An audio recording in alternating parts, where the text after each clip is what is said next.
Welcome to this SkillPad video resource, where we make learning simple.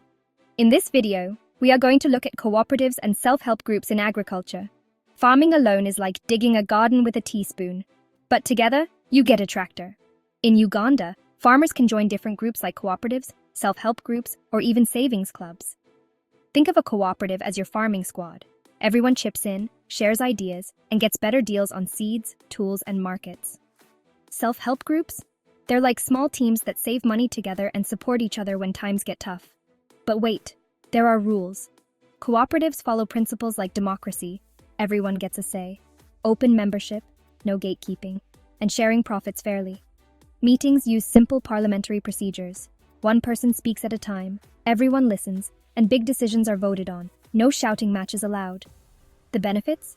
Farmers get stronger together, better prices, more knowledge, and even a louder voice in government decisions. Cooperatives aren't just good for farmers, they help whole communities grow and lift Uganda's agriculture sector. So join a group, dig in, and watch your harvest and friendships multiply. Now, let's dive deeper. Did you know there are many types of farmers' organizations in Uganda, each with its own purpose? Let's break them down. First up, producer or growers cooperatives, also known as agricultural marketing cooperatives. Think of these as farmer collectives that help members get seeds, fertilizers, and tools at fair prices. But that's not all. They also work together to market crops, making sure farmers get the best deals when selling their harvest. Next, consumer cooperatives. These groups run wholesale or retail shops, supplying essential goods to their members at prices lower than what non-members pay. It's a way for farmers and their families to stretch their earnings and access daily necessities affordably. Then there are village savings and loans associations, or VSLAs. Perfect for communities without banks, VSLAs help members save money and access small loans. These loans can be a lifeline during emergencies, and there's even a social fund to support members in tough times. Savings and credit cooperatives are similar, but they focus on helping members invest. The more you save, the more credit you can access for your farm or small business, encouraging smart financial habits and growth. Service cooperatives take care of the behind-the-scenes work, transportation, storage, and even insurance. By pooling resources, members save money and get crucial services that would be expensive on their own. Finally, processing cooperatives. These organizations add value to what farmers grow, like turning milk into cheese, fruit into jam, or meat into sausages. This not only boosts income, but also makes products last longer and appeal to more customers. Together, these different types of organizations help Ugandan farmers thrive, offering support, savings, services, and new opportunities at every step of the farming journey. Now that we've explored the different types of farmers' organizations in Uganda, let's look at what keeps them running smoothly. The guiding principles. There are basically 12 principles that govern cooperatives and self-help groups, and these are the foundation for their success. First, voluntary and open membership. Cooperatives and self-help groups are open to everyone who can use their services and is willing to accept the responsibilities of membership. Second, democratic member control. Members are in charge. They set policies and make decisions. Elected representatives answer to the members, who all have equal voting rights. One member, one vote. Third, member economic participation. Members contribute fairly to the cooperative's capital and control it democratically. Surpluses are used to develop the cooperative and benefit members in proportion to their participation.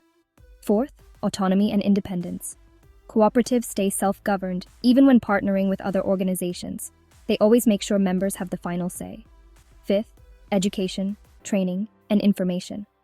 These groups invest in teaching members, leaders, and employees, so everyone can help the cooperative grow.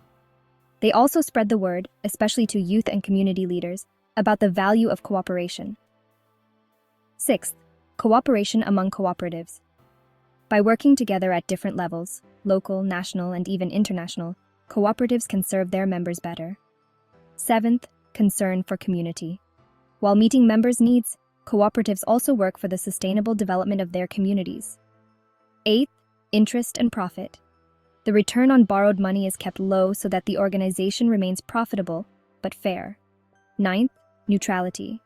Cooperatives remain neutral in politics, religion, and any other biases that might affect their operations. 10th, promotion of members. Advancements to higher responsibilities are always based on merit. 11th, continuous expansion.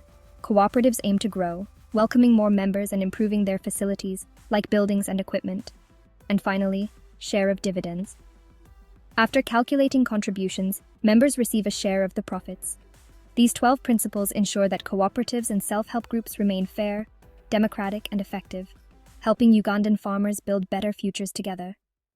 Now that we understand the principles guiding cooperatives and self-help groups, let's explore how members actively participate in decision-making by following procedures similar to those used in the parliament during meetings. These procedures ensure that meetings are fair, organized, and productive for everyone involved. The first one is majority rule. Decisions are made by majority vote, but sometimes a supermajority is needed for certain actions. The second one is minority rights. Even if the majority rules, the minority has important rights. They can introduce new business and speak in debates. Only a supermajority can override these rights. The third one is about member rights.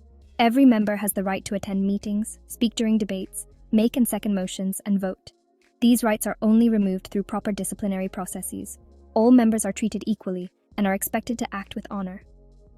Fourth, only one question is asked at a time. To keep meetings focused and orderly, only one main motion is discussed at a time. Fifth, one person, one vote. Each member's vote counts equally, unless the organization's rules state otherwise. Sixth, only members present can vote. Voting is limited to members who are present, unless absentee voting is allowed by the rules. Non-members cannot vote. Seventh, to change a previous decision, a higher threshold, like a 2/3 vote or prior notice, is usually required. Eighth, following specific rules. The group must follow its own rules and cannot take actions that break laws or previously made decisions unless those are properly amended. Ninth, absentee members' rights. Some actions require prior notice to protect the rights of absent members, and meetings need a quorum to proceed. And lastly, non-members' rights. Non-members have no voting or participation rights and can be excluded from meetings by the Assembly. By following these parliamentary procedures, cooperatives and self-help groups in Uganda ensure every voice is heard, decisions are made fairly, and their organizations run smoothly. And that's a wrap. Thank you for using this SkillPad video resource. We hope it was resourceful. Come with us as we journey through the world of agriculture for your learning pleasure. We hope to see you again soon.